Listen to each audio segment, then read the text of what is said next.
Sugar होने के बाद आपकी बॉडी में और क्या कॉम्प्लिकेशंस आ सकती है इस एक शुगर की वजह से? वजन कम होना नहीं होता, जिसका वजन ज्यादा होगा उसको कई बीमारियों का खतरा बढ़ जाता है, उसमें शुगर भी एक है। तो ये खा लें शुगर जड़ से खत्म, शुगर रिवर्स हो गई मेरी, ये रिवर्सल का कोई प्रोसेस है? जो ये थ्योरी है ये आजकल उन लोगों की तरफ से आ रही है जिनका मेडिकल साइंस से कोई ताल्लुक नहीं, वो क्वैक्स हैं। तो ये जो प्रेगनेंसी में अक्सर औरतों को डायबिटीज़ डायग्नोज हो जाती है कि आप डायबिटिक हो गई हैं, तो ये क्या वो चलती है फिर लाइफ टाइम चलती है कि आफ्टर डिलीवरी ख़त्म हो जाती है? ये जो डायबिटिक होते हैं क्या उनको थोड़े टाइम के बाद दाने जिस्म पे बनना स्टार्ट हो जाते हैं? डेड टिश्यू बनना शुरू हो जाता है पाँव में, जिसकी वजह से एम्पुटेशन करनी पड़ती है, पाँव काटने पड़ जाते हैं। डॉक्टर शाहिद नदीम डायबिटोलॉजिस्ट से आज हम ये जानेंगे कि घर में ऐसी कौन सी छोटी छोटी प्रैक्टिसेस हैं जिसकी वजह से खुदा न खास्ता आपको डायबिटीज हो सकती है। ऐसी कौन सी बॉडी चेंजेस हैं जिसकी वजह से आपको डायबिटीज होने के चांसेस बढ़ जाते हैं, और डायबिटीज होने के बाद ऐसी क्या कॉम्प्लिकेशंस होती हैं जिसकी वजह से आपके बॉडी के डिफरेंट ऑर्गन्स बहुत बुरी तरह से इफेक्ट होते हैं। तो ये सब आज हम जानेंगे इस एपिसोड में, तो पॉडकास्ट को एंड तक लाजमी देखें। Thank you so much once again doctor Shahid Nadeem, diabetologist. बहुत अच्छे हैं आप, इतनी आपकी व्यूअरशिप है, सऊदीया में भी आपने बहुत सारे डायबिटीज़ के पेशेंट्स को डील किया है। तो आज जो है ना हम डायबिटीज़ पे तो बात करेंगे, लेकिन उससे पहले जो मेरा आपसे सवाल है ना, मैं ये पूछना चाहती हूँ कि डायबिटीज़ तो हम बहुत सुनते हैं कि उसको भी डायबिटीज़ है, वो भी शुगर का पेशेंट है, लेकिन शुगर होने के बाद आपकी बॉडी में और क्या कॉम्प्लिकेशंस आ सकती है इस एक शुगर की वजह से? या शुगर की बीमारी जो है वो जैसे कि आपको पता है कि उसमें जो ग्लूकोज का लेवल है वो ब्लड में ज़्यादा हो जाता है, तभी से तो बीमारी होती है डायबिटीज़। इसीलिए इसको शुगर कहते हैं, क्योंकि शुगर का जो लेवल है ब्लड में वो ज़्यादा हो जाता है। अब जब ये ब्लड ने जो है ना वो हर जगह जाना है, जिसमें ग्लूकोज लेवल बढ़ा हुआ है, तो इसने बॉडी के हर पार्ट में इस ब्लड ने सर्कुलेट करना है। अब ये जो शुगर का लेवल बढ़ा हुआ है, ग्लूकोज का लेवल बढ़ा है, ये बेसिकली इन्फ्लेमेशन कॉज करता है पूरी बॉडी में थ्रू ब्लड। अब इस इन्फ्लेमेशन से और इस ग्लूकोज से भरे हुए खून से जो है ना कई कॉम्प्लिकेशन जन्म लेती हैं, जिनमें सबसे ज़्यादा कॉमन कॉम्प्लिकेशन जो है वो हार्ट और कार्डियोवैस्कुलर डिजीज़ जिसको हम इस्केमिक हार्ट डिजीज़ या हार्ट अटैक का ख़तरा कहते हैं, वो बढ़ जाता है। इससे हार्ट अटैक हो सकता है। अब इसी हार्ट के प्रॉब्लम की वजह से हार्ट में क्या होता है कि जो हार्ट की अपनी जो ब्लड सप्लाई होती है या जो सर्कुलेशन होती है वो मुतासर होना शुरू हो जाती है, जिसकी वजह से हार्ट अटैक का रिस्क बढ़ता है।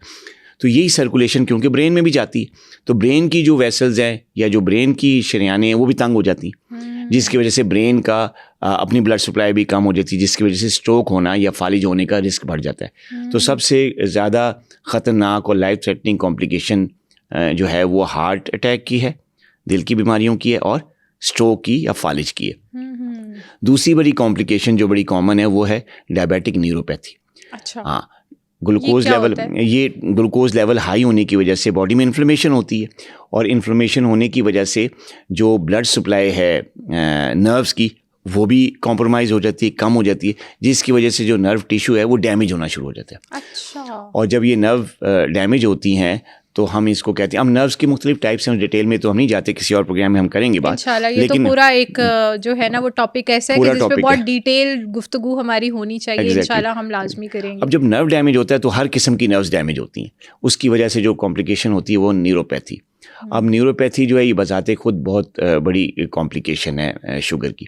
इसी न्यूरोपैथी की वजह से एक और कॉम्प्लिकेशन जन्म लेती है जिसको कहते हैं डायबिटिक फुट, या जिसकी वजह से एम्पुटेशन हो जाती है, पाँव काटने पड़ जाते हैं। उसमें होता ये कि नर्व डैमेज की वजह से और जो सर्कुलेशन है पाँव की, पेरिफेरल सर्कुलेशन जिसे कहते हैं, वो कॉम्प्रोमाइज़ हो जाती है, कम हो जाती है। अच्छा। ब्लड सप्लाई भी कम होगी, नर्व डैमेज भी हो गया पाँव में, तो एज अ रिज़ल्ट कोई भी छोटा मोटा ज़ख्म अगर लगता है, एक तो आपको उसका फील नहीं होगा, उसका दर्द फील नहीं होगा, जख्म होगा आपको पता ही नहीं चलेगा, ज़ाहिर उसकी आपकी केयर जो है वो डिले हो जाएगी, केयर डिले होती है, साथ ही हीलिंग जो है वो डिले होती है, इन्फेक्शंस हो जाती हैं, और पाँव की इन्फेक्शन होती है, जख्म ख़राब हो जाता है, वो ठीक नहीं होता और बड़े बड़े अल्सर्स बन जाते हैं, और बाद में गैंग्रीन हो जाती है, यानी जो है वो डेड टिश्यू बनना शुरू हो जाता है पाँव में, जिसकी वजह से एम्पुटेशन करनी पड़ती है, पाँव काटने पड़ जाते हैं। My God. अच्छा, ये पाँवों से मैं आपसे एक चीज़ और पूछना चाहती हूँ कि ये जो डायबिटिक पेशेंट्स होते हैं ना, इनको पाँवों के बड़े मसाइल होते हैं। कभी इनके पाँव दुख बहुत ज़्यादा रहे होते हैं, कभी इनके पाँवों में जलन बहुत ज़्यादा रहती है। और एक घरों में हमारे बड़ी प्रैक्टिस होती है कि ठंडे पानी में हम अक्सर अपनी माँओं के या जिनको भी शुगर से जो गुजर है, हम उन्हें कहते हैं ठंडे पानी में पाँव रखें, आपको सुकून मिलेगा। तो क्या ये एक अच्छी एक्टिविटी है? ऐसा करना चाहिए घरों में? देखिए, ये जो आपने बात की ना कि पाँव बहुत जलना, ये न्यूरोपैथी का एक साइन और सिम्टम्स होते हैं।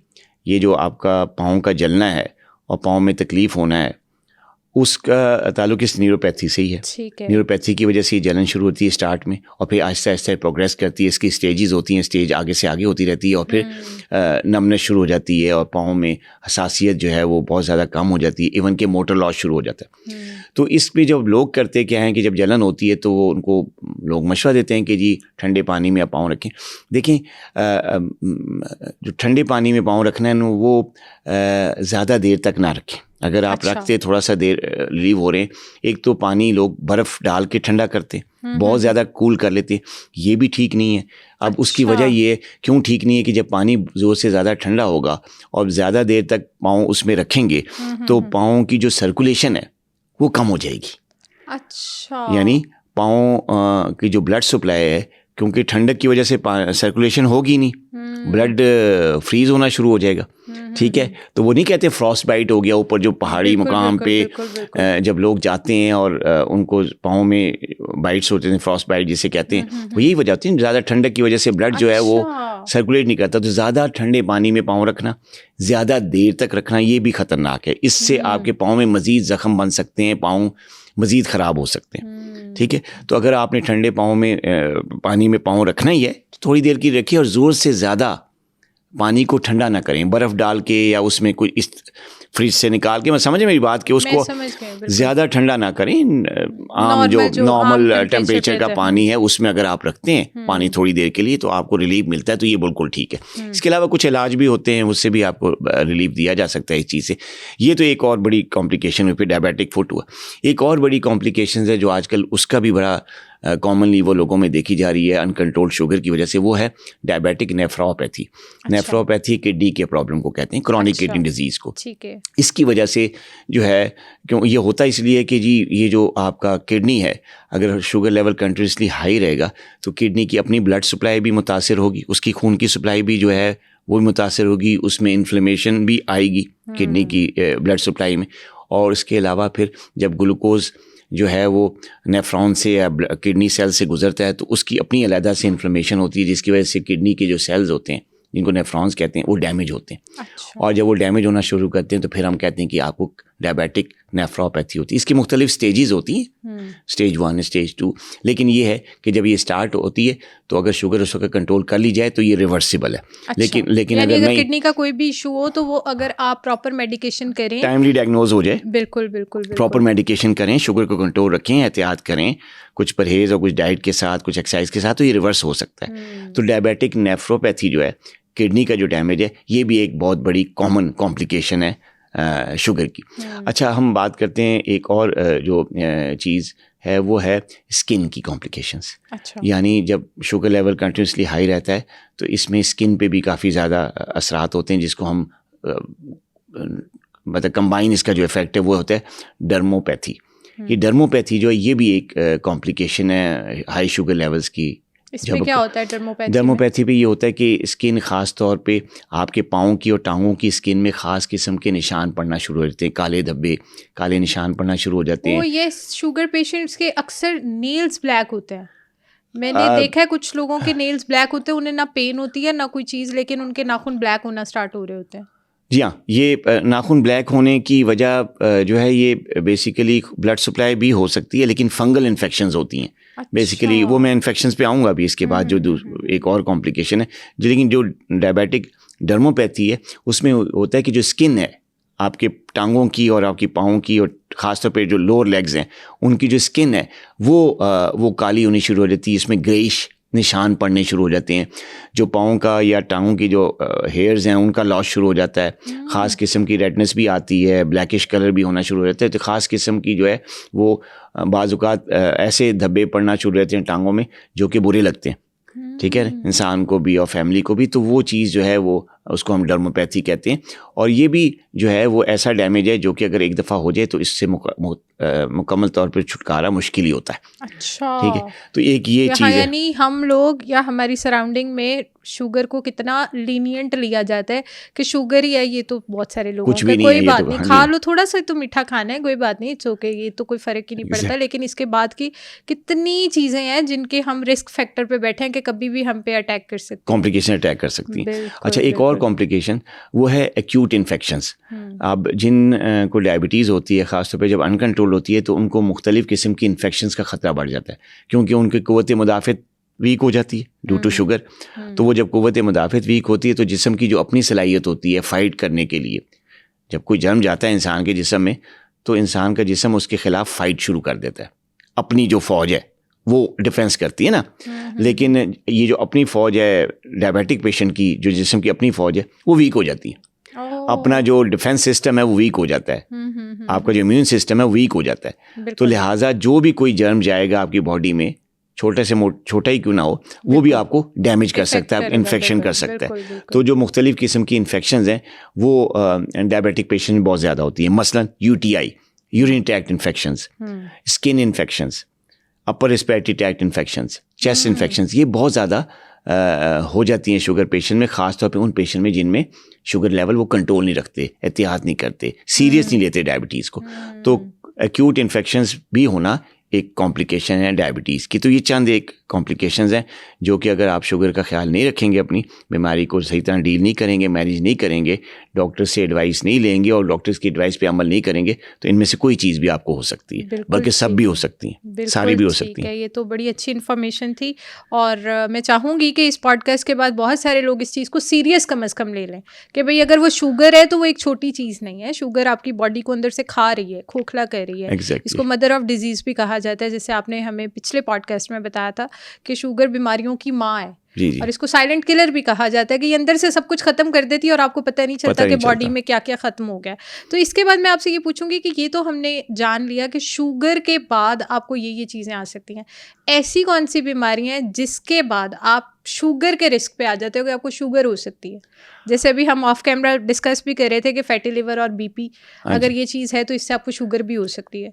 तो वो चीज़ें बताएं कि जिसके बाद आपको शुगर भी आराम से हो सकती है, तो आप इन चीज़ों का ख्याल करें। जी, देखिए इसमें जैसे कि आपने कहा कि कुछ ऐसी चीज़ें हैं जिनका हमने जिक्र किया कि शुगर होने के बाद वो बीमारियां हो सकती हैं, कॉम्प्लिकेशन जो पेचीदगियाँ। कुछ ऐसी बीमारियां भी हैं, आपने बड़ा अच्छा सवाल किया, जिनकी वजह से शुगर हो जाती है। अच्छा, उनमें जो टॉप ऑफ द लिस्ट बीमारी है जिसकी वजह से शुगर हो सकती है वो है आपका मोटापा, ओबेसिटी। अब कई लोग तो ओबेसिटी को या मोटापे को बीमारी समझते ही नहीं, वो तो बल्कि कहते हैं कि मैं ज़्यादा सेहतमंद हूँ। आपने अक्सर देखा होगा हमारे गांव में चले जाएं, बल्कि अब तो शहरी इलाकों में भी ये बात आ गई है कि जी अम्मी कहीं बैठे हुए अपनी बेटी की तारीफ़ कर रही होती हैं, वालदा, और क्या कह रही हो कि जी मेरा बेटा बहुत सेहतमंद है। तो उन्होंने पूछा अच्छा कैसे? तो वो कहती हैं जी वो तो इतना मोटा ताज़ा है, 100 किलो से ज़्यादा उसका वज़न है। तो हमने पूछा क्या ये सेहत की निशानी? उन्होंने कहा हाँ जी, वो तो बड़े बड़े पहलवानों से ज़्यादा उसका वज़न है, 100+ है वो, और जब वो बहुत मोटा है। तो ये जो मोटापा है इसको हम बेसिकली सेहत की निशानी समझते हैं, हालांकि ऐसा नहीं है। जितना इंसान थिन होगा, पतला होगा, उतना जो है वो सेहतमंद होगा। आपकी जो चर्बी है या आपका जो फैट है या जो आपका वज़न है या जो पेट है वो आपकी सेहत नहीं बनाता, आपको फिट बनाता है normal weight. Normal weight smart बंदे जो होते हैं वो बेसिकली फिट होते हैं। लेकिन यहाँ पे हम समझते हैं कि जितना बंदा मोटा होगा उतना वो सेहतमंद होगा, हालांकि ऐसा नहीं है। जिसका वज़न ज़्यादा होगा उसको कई बीमारियों का खतरा बढ़ जाता है, उसमें शुगर भी एक है। ठीक है, तो मोटापा जो है कोई सबसे बड़ी ऐसी बीमारी है जिसकी वजह से आपको शुगर हो सकती है। और यहाँ आजकल तो ये बहुत ज़्यादा कॉमन है। जिन लोगों का भी वेट ज़्यादा है, अब उनको पता है डायग्नोज हो चुका है या नहीं, ये एक अलग इशू है। आप देखें, अभी मेरे साथ चलें बाहर, आप किसी भी मार्केट में चले जाएं, आप किसी शॉप पे जाएं, अगर वहाँ 4 मोटे लोग हैं ना, उनमें से चारों का अगर हम ब्लड शुगर चेक कराएं, उनमें से 3 जो हैं वो लाजमी डायबिटिक होंगे। उनको पता है या नहीं पता, ये एक अलग बात है। क्यों? मोटापे की वजह से इंसुलिन रेजिस्टेंस होती है, और जो इंसुलिन रेजिस्टेंस होती है तो आपका जो शुगर होने का जो रिस्क है वो बढ़ जाता है, और फिर शुगर हो भी जाती है। अगर इंसुलिन रेजिस्टेंस एक ख़ास हद से ज़्यादा हो जाए बॉडी में मोटापे की वजह से, तो आपको डायबिटीज़ हो जाएगी। तो मोटापा जो है एक सबसे बड़ी जो है वो बीमारी है जिसकी वजह से आप शुगर के मरीज़ बन सकते हैं। बड़ा स्ट्रॉन्ग रिस्क है। यहाँ पे मेरा आपसे एक सवाल है कि जैसे आप बता रहे हैं कि 3 लोगों में से एक को तो लाजमी होगी, ठीक है, तो क्या खुद से पता चल सकता है इंसान को अगर वो मोटा भी है लेकिन उसने कभी इतना बॉदर ही नहीं किया कि मैं एक दफ़ा जाके अपना चेकअप करवा लूँ या मैं कोई टेस्ट करा लूँ, तो कोई ऐसे सिम्टम्स हैं कि घर बैठे इंसान को पता चल सके कि नहीं यार कहीं मैं शुगर से तो नहीं गुजरा, कहीं मुझे डायबिटीज़ तो नहीं हो गई? देखिए, ये बड़ा अच्छा सवाल है, लेकिन अगर जितना बंदा मोटा होगा ना, तो उसको जो डायबिटीज़ अगर हुई है उसको सिम्टम नहीं होते। हाँ, उसको सिम्टम नहीं होते, उसको पेशाब ज़्यादा नहीं आता, जो कि एक मेन सिम्टम है। यूरिन बहुत ज़्यादा आता है ना शुगर के पेशेंट को, आपने सुना भी होगा, मैं अक्सर बात भी करता रहता हूँ। तो जो यूरिनरी फ्रिक्वेंसी है उस पर कोई फ़र्क नहीं पड़ता, उसको पेशाब नॉर्मल आता है जैसे नॉन डायबिटिक को नॉर्मल लोगों को आता है। अच्छा, प्यास ज़्यादा लगना एक बहुत बड़ा सिम्टम है, ये भी मोटे लोगों को नहीं होता, उसको नॉर्मली प्यास लगती है। इसी तरह वज़न कम होना नहीं होता, जो कि शुगर के पेशेंट में होता है। वजन एकदम कम हो रहा तो कहते हैं यार तुम्हें शुगर तो नहीं हो गई, हाँ, लेकिन नहीं, जो मोटे लोग हैं अगर उनको शुगर हो भी गई है उनका वजन कम नहीं होता बल्कि ज़्यादा होता है। क्यों? उसकी वजह इंसुलिन रेजिस्टेंस होती है। इंसुलिन रेजिस्टेंस की वजह से इंसुलिन ज़्यादा सिक्रीट होती है, वो वजन को कम नहीं होने देती बल्कि बढ़ाती है। तो ये एक जो है ना मोटापा एक ऐसी ख़तरा है शुगर के लिए, जो कि आपको सिम्टम भी नहीं दे रहा, कोई अलामत भी नहीं दे रहा, और आप अपने आप को हेल्दी तस्वुर कर रहे हैं। और जबकि वो कहते नहीं, ये एक बहुत बड़ा मुबालगा है। तो ये जो मोटापा है ये बहुत बड़ा मुबालगा है कि आप सेहतमंद हैं।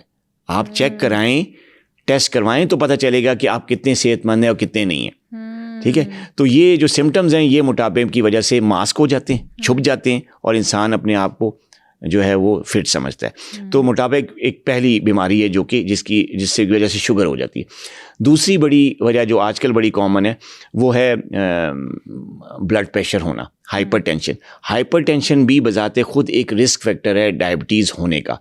जिसको ब्लड प्रेशर है और अगर उसका कंट्रोल नहीं है तो उसमें भी रिस्क बढ़ सकता है कि आपको डायबिटीज, रिस्क बढ़ता है, ख़तरा बढ़ सकता है। ये नहीं कि आपको हो जाएगी, लेकिन आपको एहतियात करनी होती है, परहेज़ करना होता है, लाइफस्टाइल को चेक इन रखना होता है, वेट पे नज़र रखनी होती है। अगर आप वेट अच्छा रख रहे हैं, कंट्रोल रख रहे हैं, एक्सरसाइज कर रहे हैं, फिज़िकली एक्टिविटी आप प्रॉपर करते हैं, डेली बेस पे करते हैं, वज़न को नहीं बढ़ने देते, और जो ब्लड प्रेशर की अद्वियात हैं वो अगर रेगुलरली इस्तेमाल करते हैं, प्रेशर को कंट्रोल में रखते हैं, तो फिर आप बचे रहते हैं। लेकिन अगर इनमें से कोई चीज़ आप नहीं करेंगे और बदएहतियाती करेंगे तो फिर आपको शुगर होने का रिस्क बढ़ जाएगा। तो hypertension is one of the risk factor. अच्छा, तीसरी चीज़ जो है वो फैटी लिवर, जिसको हम non alcoholic fatty liver disease कहते हैं। ये चीज़ आजकल बहुत ज़्यादा कॉमनली देखी जा रही है और नौजवानों में भी हो रही है। बिल्कुल ऐसे ही है, नौजवान बच्चियों में ये फैटी लिवर बहुत ज़्यादा हो रहा है, और इसकी वजह से इसमें होता क्या है कि लिवर पे आके फैट जमना शुरू हो जाता है, और जब जमना शुरू होता है तो ज़ाहिर है जो पैनक्रियाज है लिवर के साथ ही पड़ा हुआ है, तो उससे जो इंसुलिन निकलने का मैकेनिज्म है वो भी डिस्टर्ब होता है। और क्या डिस्टर्बेंस होती है? इंसुलिन रेजिस्टेंस हो जाती है।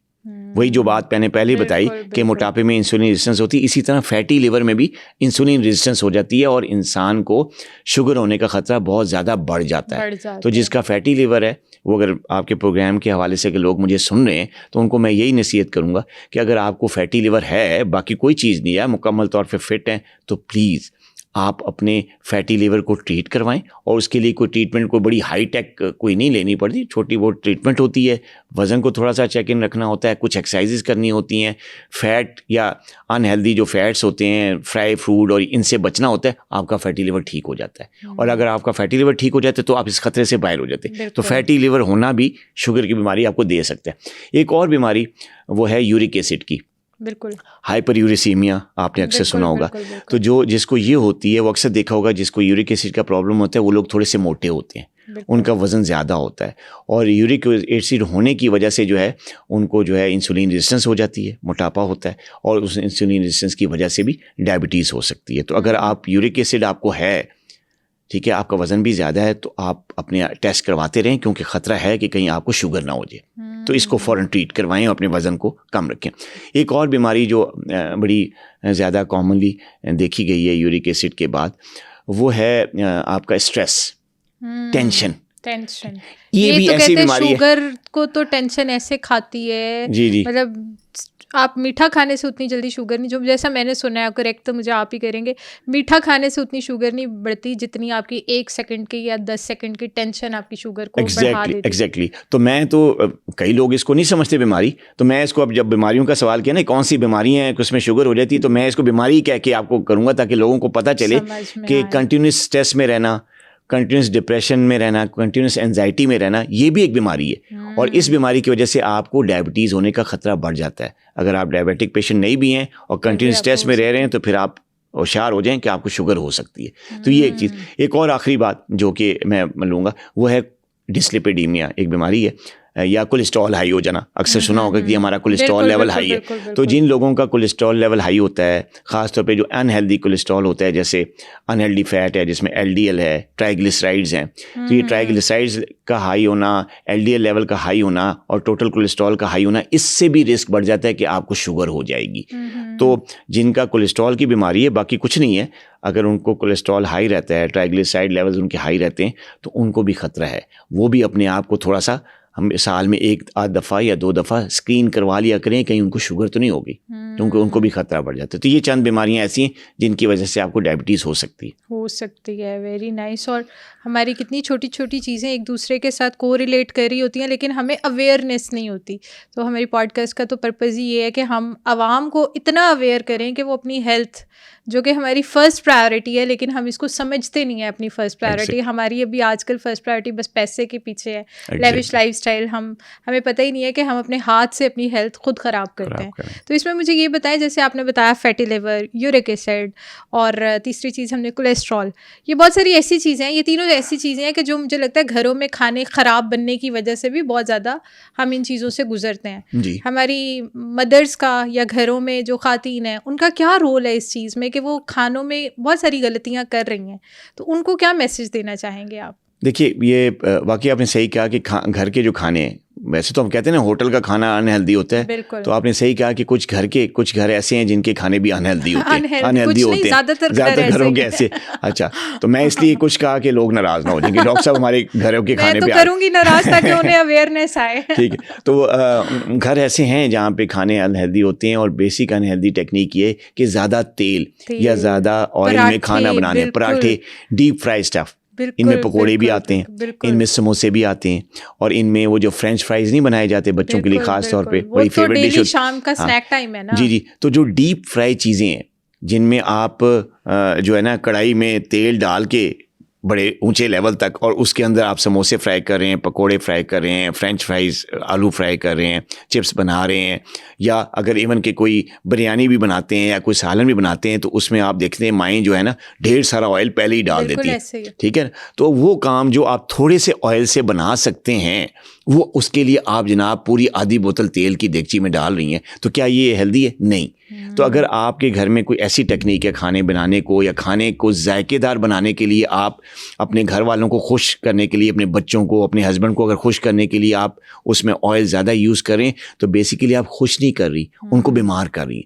तो अगर आप अपने हस्बैंड के साथ, अपने बच्चों के साथ अगर आप सिंसेयर हैं, तो प्लीज़ आपके प्रोग्राम के वजह से आप कुकिंग हैबिट्स को चेंज करें। आप डीप फ्राई करने वाले खाने को बिल्कुल घर से निकाल दें।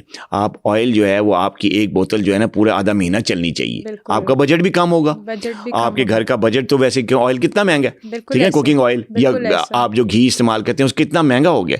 तो अगर आप उसको कम इस्तेमाल करेंगे, आपके बच्चे भी सेहतमंद रहेंगे, आपके हस्बैंड भी सेहतमंद रहेंगे, आपका पूरा घराना सेहतमंद होगा, और आपका बजट भी नीचे आ जाएगा। तो कितनी अच्छी बात है। तो ये चीज़ बड़ी इम्पोर्टेंट है। और मुझे लगता है कि फीमेल ही ऐसा, पूरे घर में फीमेल ऐसी होती है जिसने अपने बच्चों का, अपने हस्बैंड का टेस्ट डेवलप करना होता है। अगर वो कम ऑयल वाले खानों पे टेस्ट एक दफ़ा बना देगी, तो उनको तो ज़्यादा ऑयली चीज़ वैसे ही जहर लगना स्टार्ट हो जाएगी, वो तो खा ही नहीं पाएंगे।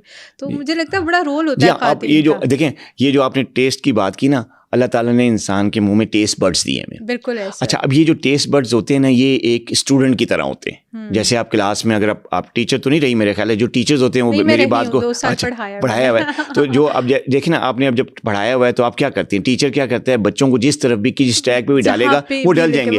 एक लेसन आपने दिया कि बच्चों जो आज से झूठ बोलना मना है, आप कल से झूठ नहीं बोलेंगे, तो आप देखेंगे कि अगले 2-3 दिन में बच्चे जो हैं सच पे आ जाएंगे। तो टीचर की बहुत ज़्यादा मानी भी जाती है, स्टूडेंट्स फॉलो करते हैं। इसी तरह जो ये टेस्ट बर्ड्स होते हैं, ये हमारे बच्चे होते हैं, ठीक है ना, हम उनके उस्ताद होते हैं। आप इन टेस्ट बर्ड्स को जिस किस्म की भी ट्रैक पे डालेंगे ना, आपको आदत पड़ जाएगी। मेरा एक पेशेंट था, वो चाय में चीनी छोड़ते, शुगर का पेशेंट था, रेगुलर मुझे विज़िट करता था। तो वो क्या, उसको मैंने कई दफ़ा कहा कि जी आप चाय में चीनी बंद कर दें, आप ये 2-2.5 चम्मच डालते हैं, ये ठीक नहीं है, आपको शुगर है।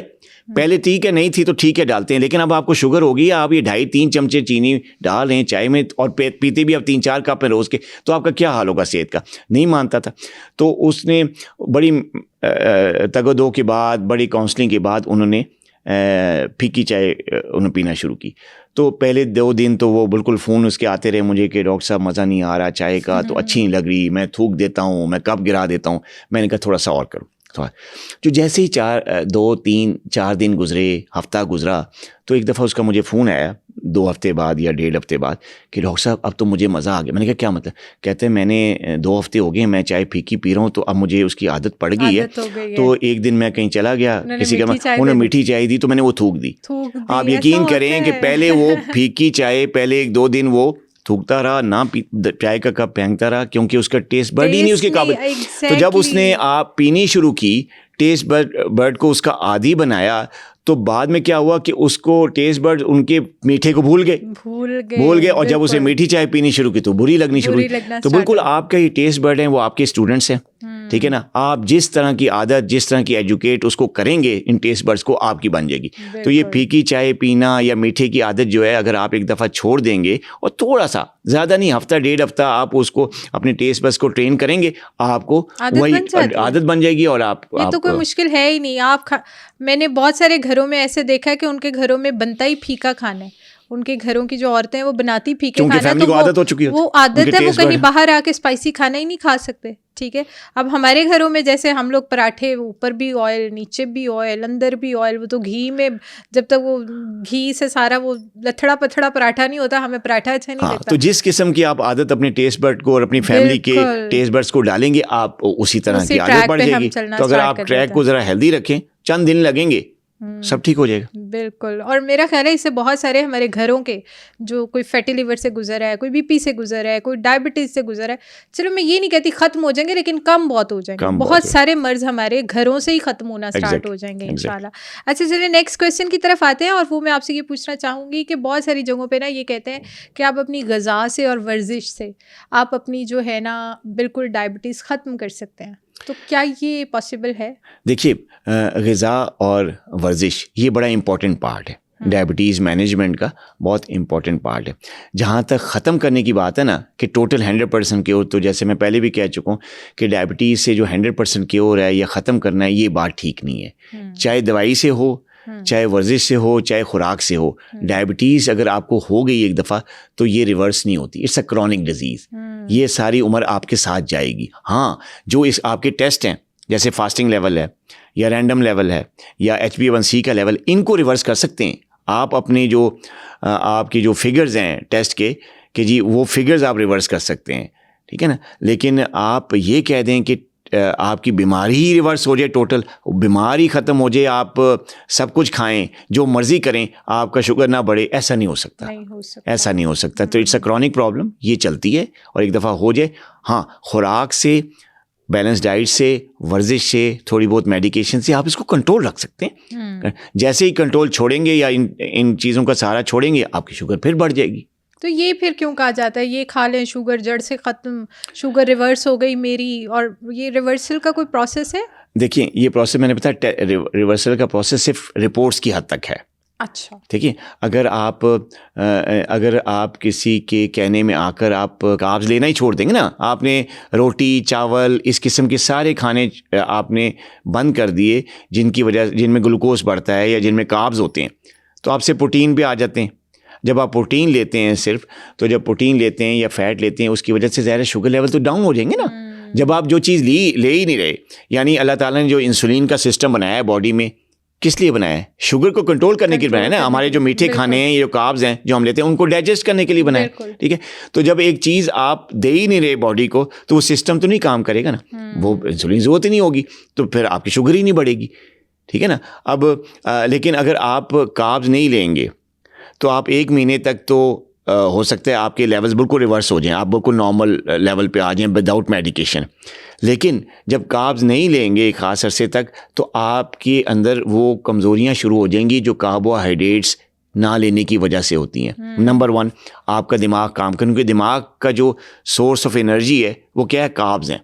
दिमाग ऐसा ऑर्गन है बॉडी का जो एनर्जी टोटली ग्लूकोज से लेता है, ठीक है। तो आप जब ग्लूकोज नहीं जाएगी और ग्लूकोज लो लेवल पे होगा, ठीक है, तो क्या होगा? जो आपके ब्रेन के सेल्स हैं उनको एनर्जी नहीं मिलेगी, वो कमज़ोर होना शुरू हो जाएंगे। उसमें फिर कई तरह की दिमागी वीकनेसेस आती हैं। सबसे पहला इफेक्ट आपकी मेमोरी पे पड़ता है, दूसरा इफेक्ट आप डिप्रेशन के मरीज़ बन जाते हैं, तीसरा इफेक्ट ये होता है कि आपका डेली जो है ना फिज़िकल एक्टिविटी का नहीं करता, आपसे उठ के चला नहीं जाता। फिर इसकी वजह से कार्ब्स ख़त्म करने की वजह से आपका जो मसल लॉस है वो शुरू हो जाता है, आपका वज़न कम होता है, वज़न कम होने की वजह से आपका जो मसल जो मास है वो कम हो जाता है, पट्टे जो है ना उनका साइज़ कम होना शुरू हो जाता है, एट्रोफी जिसे कहते हैं।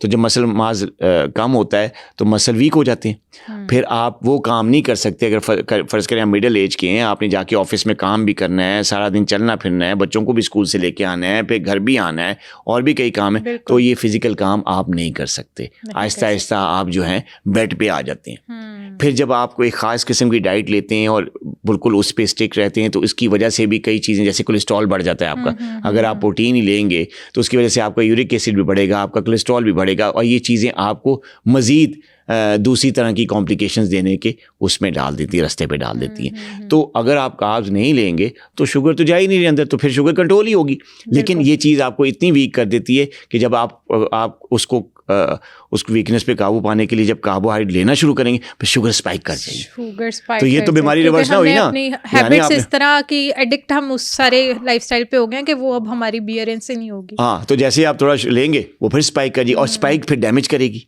दवाइयों पे तो होंगे नहीं, तो फिर वो डैमेज करेगी। तो ये कैसी रिवर्सल हुई कि आप अगर आपकी बीमारी तो ठीक कहने को तो ये कहते हैं ना कि आप बिल्कुल नॉर्मल हो जाएं, जो मर्जी खाएं, जो कुछ खाएं, कार्ब्स नहीं आपकी ना शुगर ना। तो जब एक चीज़ आप ले ही नहीं रहे तो ज़ाहिर डेफिनेटली लेवल्स तो नॉर्मल रहेंगे ना, लेकिन कुछ अरसे बाद जब आप वो चीज़ लेंगे तो स्पाइक्स होंगी। अब वो जी, और ये चीज़ जो ये थ्योरी है ये आजकल उन लोगों की तरफ से आ रही है जिनका मेडिकल साइंस से कोई ताल्लुक नहीं, वो क्वैक्स हैं, ठीक है ना। वो मेडिकल साइंस से उनका ताल्लुक नहीं है, वो सिर्फ अपनी दुकान को चमकाने के लिए या कुछ मादी फ़ायदे के लिए बात करें, और उसका नुकसान कौन उठा रहे?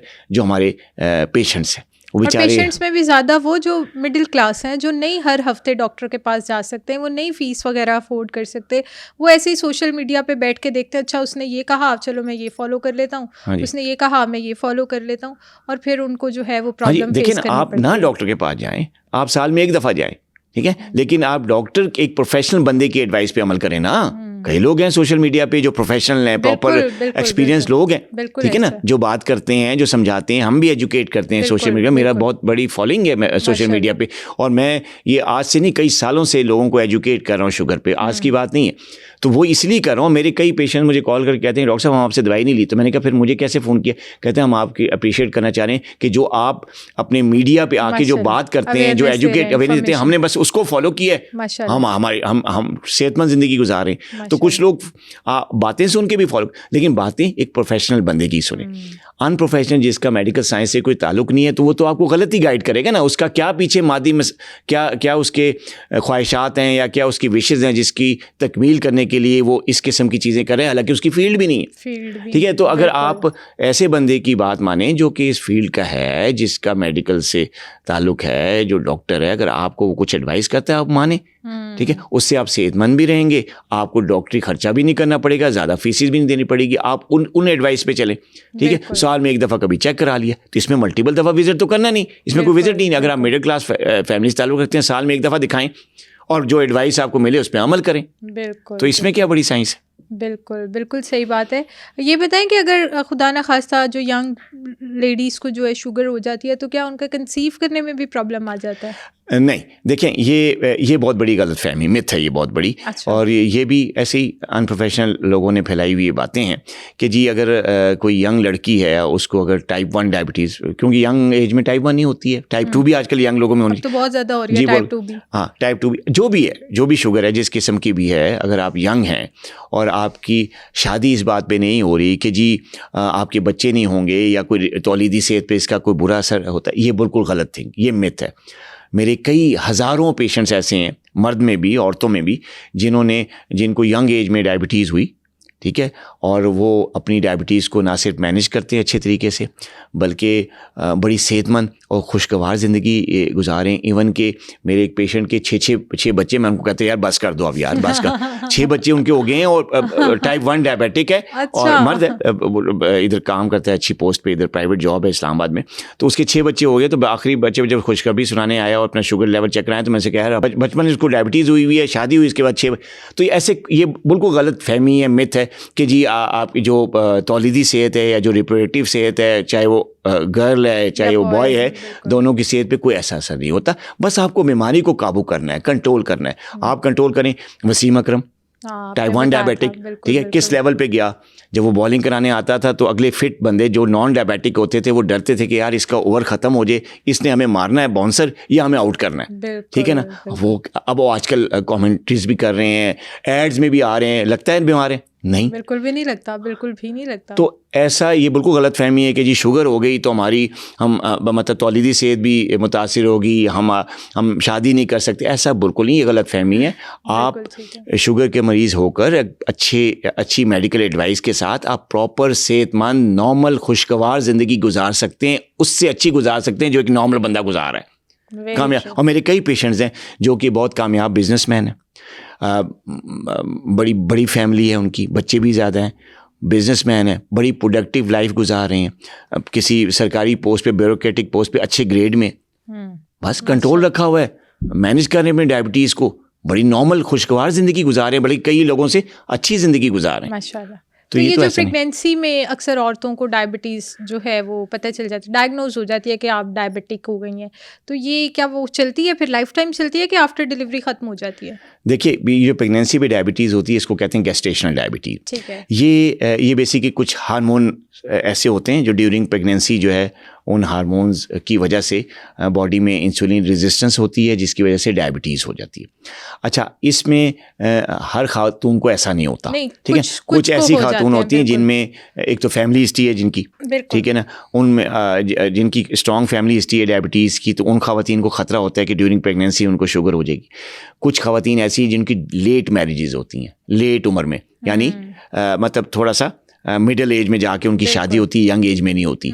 तो जो मिडिल एज की शादी है, थोड़ा सा ज़्यादा उम्र में अब शादी करती हैं और आपकी फैमिली हिस्ट्री भी है, तो फिर रिस्क होता है कि ड्यूरिंग प्रेगनेंसी डायबिटीज़ हो जाएगी, जिसको हम गेस्टेशनल डायबिटीज़ कहते हैं। लेकिन उसका मतलब हरगिज़ ये नहीं है कि आपकी ये थ्रू आउट लाइफ प्रोग्रेस करेगी, नहीं। गेस्टेशनल डायबिटीज़ प्रेगनेंसी के दौरान होती है, जैसे ही प्रेगनेंसी ओवर हुई वो जो हार्मोन्स बढ़े हुए थे बिकॉज ऑफ प्रेगनेंसी वो नॉर्मल हुए आफ्टर डिलीवरी और शुगर रिवर्स होगी, आपकी ठीक होगी। ऐसा कई खवातीन के साथ होता है। लेकिन कुछ खवातीन ऐसी हैं जो कि थोड़ा सा लेट एज में शादी करती हैं, उनको मोटापा भी होता है और उनको फैमिली हिस्ट्री भी बड़ी स्ट्रांग होती है शुगर की। तो कुछ तकरीबन 2% या 3% ऐसी खवातीन हैं जो कि फिर प्रेगनेंसी के बाद भी फिर उनका शुगर लेवल कंटिन्यूसली हाई रहता है, उनको दवाइयाँ लेनी पड़ती हैं। डॉक्टर साहब, पूरा सेशन हमने डायबिटीज़, कॉम्प्लिकेशंस और इसकी वजह से और क्या क्या आपकी बॉडी में हो सकता है, कौन कौन सा ऑर्गन इफेक्ट हो सकता है, इस पे बात कर ली। लेकिन अब जो सवाल है ना, मैं ये पूछना चाहती हूँ कि ये जितनी भी कॉम्प्लिकेशंस है, क्या ये हर डायबिटिक पेशेंट को होती है? देखिए, ये बड़ा अच्छा सवाल है, क्योंकि मैं सोचा था कि अगर मैंने जिस किस्म की बातें की हैं और आपने जिस तरह के मुझे क्वेश्चन किए हैं, तो कहीं हमारी पब्लिक, हमारी ऑडियंस जो है डर ना जाएं और आज उनको शायद नींद ना ही आए, बल्कि हो सकता है 2-3 रातों तक नींद ना आए, इसका बड़ा चांस है। तो आज मैं एक बात आपके उससे मैसेज करता जाता हूँ कि देखें, जितनी मैंने कॉम्प्लिकेशंस का जिक्र किया, जितनी ख़राब बातों का जिक्र किया, जो कि आपको डर भी जिससे लग रहा होगा कि कहीं मेरे साथ ये ना हो जाए, ऐसा हरगिज़ नहीं है। देखें, ये कॉम्प्लिकेशंस उन लोगों को होती हैं जिनकी काफ़ी अरसे तक शुगर अनकंट्रोल्ड रहे, अगर आपको पता चल गया है कि आपको डायबिटीज़ है, आप एक अच्छे डॉक्टर के पास जाएं, एक एक्सपर्ट के पास जाएं, उससे आपको जो एडवाइस मिले, चाहे वो अद्वियात की हो, चाहे वो एक्सरसाइज की हो, चाहे वो आपकी खुराक के बारे में हो, आप उस पर अमल करें। मैंने जैसे कि अभी जिक्र किया, मेरे हज़ारों पेशेंट्स ऐसे हैं जो कि साल में एक दफ़ा मेरे पास आते हैं या कभी 2 दफ़ा मेरे पास आते हैं, मेरी एडवाइस पे अमल करते हैं, बड़ी अच्छी खुशगवार और नॉर्मल ज़िंदगी बसर करें। कॉम्प्लिकेशन क्या, उनको तो मैं कहता हूँ सर का दर्द भी नहीं होता, बस दवाई टाइम पे ले रहे हैं, जो राइट डोज पे मैंने उनको दवाई दी है वो टाइम पे लेते हैं, जो मैंने उनकी खुराक को एडजस्ट किया है वो उस तरह के खाने खाते हैं, एक्सरसाइज करते हैं, स्ट्रेस और टेंशन से पाक रहते हैं, ठीक है, और कुछ भी नहीं हो रहा। तो ये कॉम्प्लिकेशन सिर्फ उन लोगों को होती हैं जिनका जिक्र मैंने किया, जो अपनी शुगर को सीरियस नहीं लेते, जो कहते हैं कि हम बीमार ही नहीं, हम दवाई भी नहीं खाएंगे, हम एक्सरसाइज भी नहीं करेंगे, हम परहेज भी नहीं करेंगे। ये उन लोगों की बातें, ठीक है। अगर आप अच्छी एडवाइस पे अमल करेंगे, अच्छे डॉक्टर से मशवरा करके, जो छोटी मोटी दवाई है थोड़ी बहुत वो लेंगे, साथ अपनी खुराक का बैलेंस डाइट का ख्याल रखेंगे, अपनी एक्सरसाइज और फिजिकल एक्टिविटी को रेगुलरली करेंगे, तो आप किसी भी किस्म का कॉम्प्लिकेशन का शिकार नहीं होंगे। बस आपने अपना ज़रा मॉनिटरिंग करनी रहनी, अपनी शुगर लेवल, अपने टेस्ट रेगुलरली करवाते रहना, ताकि पता चलता रहे कि आपकी शुगर लेवल कंट्रोल है कि नहीं। अगर आपका शुगर लेवल कंट्रोल है तो ये कॉम्प्लिकेशंस आपके लिए नहीं है। आप अपनी बीमारी को सीरियस लेके एक लाइफस्टाइल को अपना लें, एक डिसिप्लिन ज़िंदगी पे आ जाएं, आपको किसी किस्म की कॉम्प्लिकेशन नहीं होगी। ये तो सिर्फ उन लोगों को होती हैं जो कि अपने आप को बीमार नहीं समझते, इलाज नहीं करवाते, इस बीमारी को सीरियस नहीं लेते। तो ये सिर्फ उन लोगों को होती हैं। अगर आप सीरियस ले रहे हैं, आप मैनेज कर रहे हैं, तो आपको इनमें से कोई भी कॉम्प्लिकेशन नहीं होगी, बिल्कुल ठीक है इंशाल्लाह। डॉक्टर साहब, एक आखिरी सवाल की तरफ आती हूँ कि जो डायबिटिक होते हैं, क्या उनको थोड़े टाइम के बाद दाने जिस्म पे बनना स्टार्ट हो जाते हैं, जैसे वो जिसको पस वाला दाना जिसको कहते हैं, क्या ऐसा भी कोई इनमें आती है कॉम्प्लिकेशन? जी, वही मैंने बताया ना कि एक्यूट इन्फेक्शंस, अच्छा, स्किन इन्फेक्शन, मैंने बताया था ना आपको, ये स्किन इन्फेक्शन है। अच्छा। जो स्किन पे दाने निकलना या छाले बन जाना, ये एक तरह की स्किन इन्फेक्शन है जो कि डायबिटीज़ की एक कॉम्प्लिकेशन है, पेचीदगी है। और मैं अब अपने अब ये एक और ख़तरनाक बात आप बता रहे हैं, क्योंकि मेरे एकदम से माइंड में आ गया। मैंने ऐसे 1-2 लोग देखे थे, उनके वो जो पस वाले दाने जिसे हम फोड़ा भी कहते हैं, जी, वो ख़त्म नहीं होते थे। उनको कभी एक जगह निकला है, कभी दूसरी जगह निकला है, और वो बार बार निकल रहे हैं। उन्होंने दुनिया जहान के स्किन डॉक्टर्स को दिखा लिया, उनको वो फ़र्क नहीं पड़ रहा, लेकिन वो दाने भी ख़त्म नहीं हो रहे। पेन अलग, अजियत अलग, बीमारी अलग। तो उसका फिर हल क्या है? जी, उसका हल, जी बिल्कुल, ये वजह पहले सुन लें कि वजह क्या है। जी, बड़ी वजह जो इसकी है वो है अनकंट्रोल्ड शुगर, ठीक है, यानी लेवल्स आपके नॉर्मल नहीं आ रहे। दूसरी वजह हाइजीन। कुछ लोग जो है ना, वो मैं आपको क्लिनिक का वाक़या बनाता हूँ। कुछ अर्से पहले की बात है कि एक साहब मेरे पास आए और वो ये दानों के साथ ही आए। मैंने ट्रीटमेंट दी उनको और उनका शुगर लेवल कंट्रोल करने के बारे में कुछ मेडिसिन दी। मैंने कहा जाएं आप फॉलोअप के लिए आए। 2-3 माह के बाद पहले आए, कहते हैं जी ये मुझसे मैं ठीक ही नहीं हो रहा, मुझे दाने ख़त्म ही नहीं हो रहे, शुगर लेवल चेक कराया वो भी हाई। वैसे ही ड्यूरिंग बात करते हुए, चेकअप के दौरान, टेस्ट देखते हुए मैंने पूछा कि भाई आप नहाते कितनी दफ़ा ना हफ्ते में? कहते मैं हफ्ते में कोई 1-8 दफ़ा या 2 दफ़ा नहा लेता हूँ, गर्मियों का मौसम था। तो मैंने कहा यार आप सिर्फ गर्मियों के मौसम में 1 या 2 दफ़ा वीक में नहाते हैं। तो मैंने कहा क्यों?